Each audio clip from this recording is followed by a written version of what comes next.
A lot of people don't know that you can actually do paint correction on vinyl.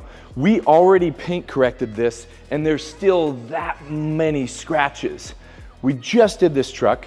She's super bummed, she loves it, she's so happy with the wrap, but we saw the PPF we did in front versus the back, so we did a tester. We're gonna show you how cool this looks and how I can make all these scratches disappear.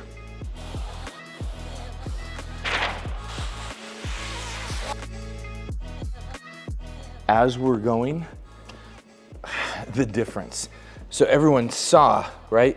All the scratches that were in here.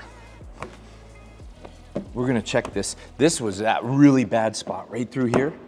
Watch this, this is insane. So we're gonna finish this out all the way down here. There.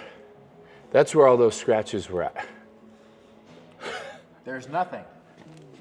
It's insane. None of them.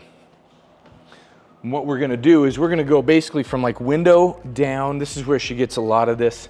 I told her that I was willing to help her out. I felt bad that we just wrapped this rig, and they paid a few bucks to have it all wrapped, and then that happened. So this is us taking care of a customer, giving them a little bit of love. So we're gonna go basically where everything is gonna get rubbed. So total bedside right from the window, and this section here, we're gonna go from here down. The front's already done, and our vehicle's gonna stay beautiful. So we just pulled the Chevy Colorado ZR2 out. We finished all the PPF down the side. All the scratches are gone. She can go enjoy the woods and do some more playing.